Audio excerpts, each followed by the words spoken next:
Para el año de 1888, la dinastía de los Romanov ya estaba bastante bien acomodada en el poder en Rusia. Sin embargo, esto no impediría que un grupo terrorista, en descontento con el poder, cometiera un atentado lanzando 2 bombas al carruaje en el que iba el zar. Esto le causó graves heridas, y a pesar de haber sido llevado rápidamente a un lugar para ser atendido, este cedió ante la agonía. Su nieto, quien sería zar de Rusia, presenció este hecho. Sin embargo, esto no bajó la moral ni el patriotismo del pueblo ruso, pero pocos sabían que esto sería tan solo un presagio de lo que años después estaría por ocurrir.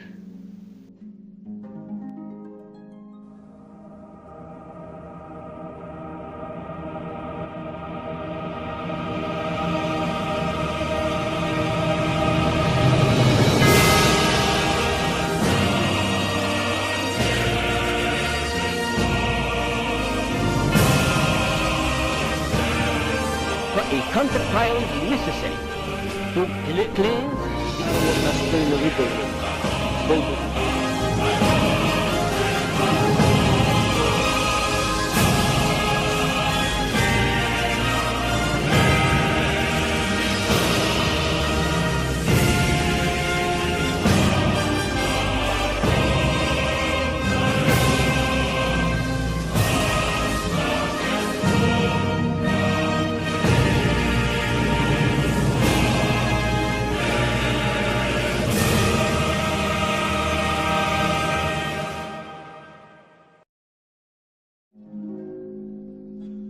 En 1894, más precisamente el 1 de noviembre de este año, el hasta entonces zarevich, Nicolás II, toma posesión del poder en Rusia, siendo proclamado zar del Imperio Ruso. Sin embargo, este no gozará de la popularidad que gozaron su padre y su abuelo en su día, pues no cumple con los estándares que para ese entonces la sociedad pedía para un gobernante. Y esto no mejoraría tras la guerra ruso-japonesa, en la cual Rusia saldría terriblemente malparada y sería vergonzosamente derrotado por el Imperio del Japón, perdiendo Manchuria. Pero no serían solamente estos los únicos factores que jugarían en contra del zar y comenzarían a provocar disgustos en la sociedad que posteriormente provocarían una revolución catastrófica para la dinastía.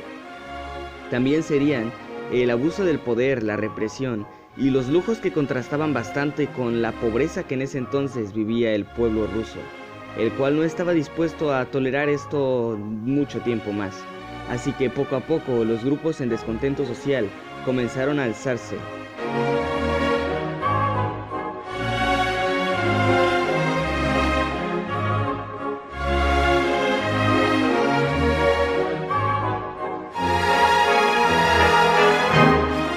Pero aún con estos grupos en descontento con el gobierno, que empezaban a tomar fuerza, eran bastante poco comparado contra los que sí apoyaban al zar incondicionalmente.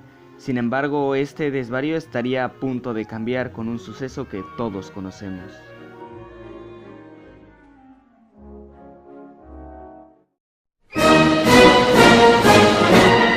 Una tarde de 1914, un nacionalista serbio dispararía repetidas veces contra el único heredero al trono del Imperio Austrohúngaro, Francisco Fernando. Esto terminaría por ocasionar una guerra sin precedentes y la más grande que se haya visto hasta ese entonces. Es así como el Imperio Austrohúngaro, el Imperio Alemán, el Imperio Otomano, el Reino de Bulgaria y el Reino de Italia formarían las potencias centrales, que se enfrentarían contra las potencias aliadas, el Reino Unido, Francia, el Reino de Serbia y, por supuesto, el primer país en salir en ayuda de este último, el Imperio Ruso, que se sentía preparado para luchar en esta guerra. Sin embargo, no contaba con el apoyo moral ni de su pueblo ni el total de su ejército, lo cual dejaría un resultado devastador para el imperio.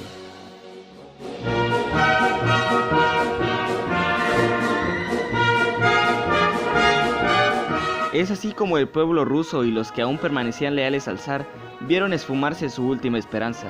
Todos los recursos que podrían servir para recuperar al país se habían ido gastados a la guerra, por lo que estos grupos, tanto de ciudadanos como de soldados, comenzaron a tomar fuerza, pero incluso aún más que como ya lo habíamos mencionado anteriormente. Esta vez la mayoría del pueblo estaba en descontento con el gobierno, por lo que el zar, para tratar de guardar la paz, muy entre comillas, no tuvo otra opción que la represión. Una sangrienta represión que terminaría por colmar la paciencia de los aún, y ya en ese entonces, pocos que le permanecían fieles. Así es como toda Rusia se alzó en contra del zar, pero aquí no se habían alzado aún con un movimiento socialista, simplemente con el descontento del gobierno. Aún no tenían un líder ni una cabeza por la cual pudieran tomar aún más fuerza, así que no eran más que manifestaciones. Sería Vladimir Ilich Lenin quien próximamente se uniría a esta causa y sería la cabeza de este movimiento. Sin duda alguna, Nicolás II estaba acorralado. No tenía de otra más que continuar con la represión y matar a más de la mitad de su pueblo, o ceder ante la presión y dejar el final de una dinastía de varios siglos de historia. Nicolás II tenía que tomar una decisión, y tenía que hacerlo rápido, si no quería que le costara la vida.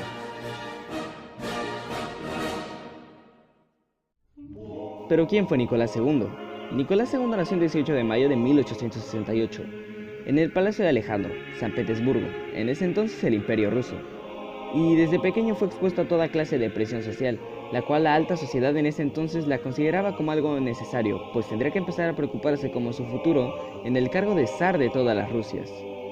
Su figura siempre contrastó bastante con la de su padre, quien era un modelo masculino que para ese entonces era considerado el único y el apto que debía estar en el poder de un imperio de la categoría de Rusia. Así que desde joven Nicolás sabía que tendría que llenar unos zapatos bastante grandes cuando llegara al poder. Sin embargo, no estaba seguro de poder lograr lo que su padre había logrado siendo zar de Rusia. Otro de los sucesos que marcó su vida fue presenciar el hecho de muerte de su abuelo, Alejandro II, el cual presenció después del atentado que sufrió. Tras crecer un poco más, fue enviado a viajar por Europa y parte del este de Asia, cosa que aún contra su voluntad tuvo que hacer. E incluso, el día en el que tomó el poder de Rusia, siendo proclamado zar, hubo bastantes disturbios en la celebración, cosa que no presagiaba nada bueno.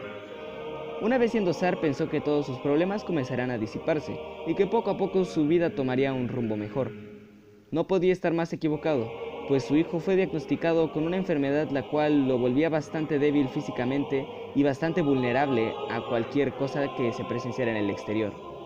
También varios escándalos con el ya conocido monje Rasputín, que si bien no se ha confirmado oficialmente nada, sí hay bastantes sospechas y es bastante probable que haya tenido algo más que ver con la familia del zar.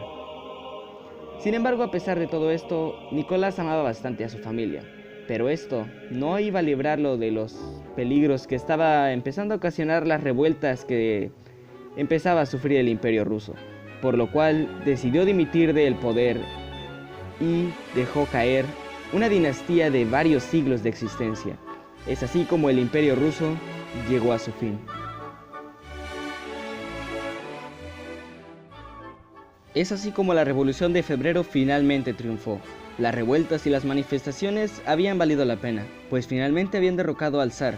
Sin embargo, algo estaba por venir, pues un gobierno provisional, dirigido por Alexander Kerensky, no difería bastante de las ideas del zarismo, y no proponía nada nuevo a lo que ya se estaba haciendo, por lo que empezó a haber un descontento y una probabilidad de un nuevo movimiento, lo cual próximamente ocasionaría la Revolución de Octubre, la cual sería la definitiva. Por tanto, Alemania estaba bastante preocupada. Poco a poco veía cómo sus posibilidades de ganar la Primera Guerra Mundial junto a sus aliados se disminuían, por lo cual pensaba enviar a una persona a Rusia, una persona que había sido exiliada a Suiza años atrás, con la finalidad de desestabilizar el gobierno de Kerensky y sacar a Rusia de la jugada. Esta persona era Vladimir Ilich Ulyanov, más conocido como Lenin, quien por sus antecedentes en Rusia se sabría que si se presentaba ahí nuevamente, ocasionaría una desestabilización total del gobierno provisional y sacaría a Rusia de la Primera Guerra Mundial. Pero, ¿quién fue él? Nacido un 22 de abril de 1870, nació en una familia bastante bien acomodada y se podría decir que realmente nunca le faltó nada de vital importancia.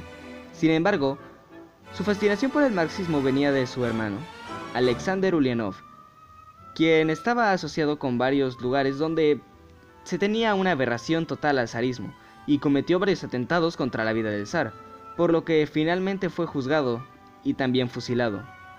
Con esto, su hermano tomó un lugar en la política y se volvió marxista radical. Sin embargo, todos sus intentos por desestabilizar al gobierno en ese entonces fallaron, lo cual lo llevó a su exilio en Suiza. Sin embargo, se nota que nunca olvidó sus ideales, por lo que al ver la oportunidad y ver lo que se sucedió en la Revolución de Febrero, no dudó ni un solo segundo en aceptar la oferta de los alemanes de viajar a Rusia para terminar lo que ya se había comenzado. Con esto, Lenin, y con sus capacidades para la oratoria, sería el golpe perfecto para el gobierno provisional de Kerensky, así que rápidamente tomó sus maletas y emprendió el viaje a Rusia.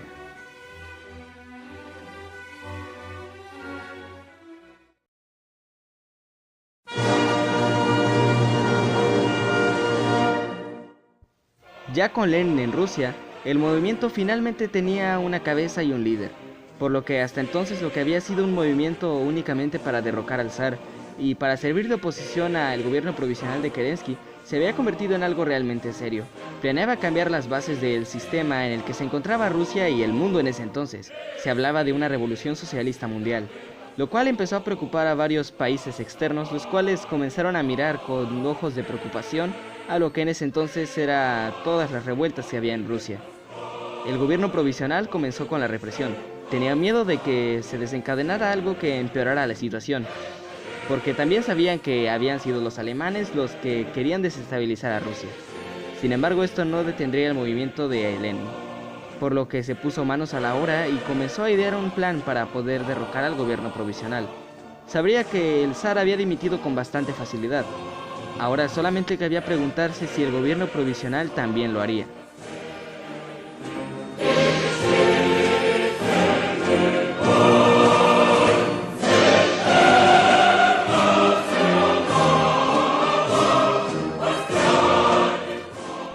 Ya con un plan hecho, Lenin llamó a las armas. Llamó a un violento ataque hacia el Palacio de Invierno. La gente confió ciegamente en él, así que rápidamente todos tomaron lo que tuvieran a la mano y se dirigieron hacia el Palacio de Invierno, preparados para tomar y matar a quien sea. Inspirados por el triunfo de la Revolución Francesa, pensaban que sería pan comido, y no se equivocaron. Rápidamente comenzaron a marchar hacia su objetivo. Lenin estaba confiado. Sabía que sería fácil intimidar al gobierno de Kerensky, y así fue. Una vez llegados los revolucionarios, el gobierno escapó. Kerensky huyó del lugar. Es así como finalmente acaba la Revolución de Octubre, con una victoria total para los socialistas. Es así como finalmente se funda un nuevo estado.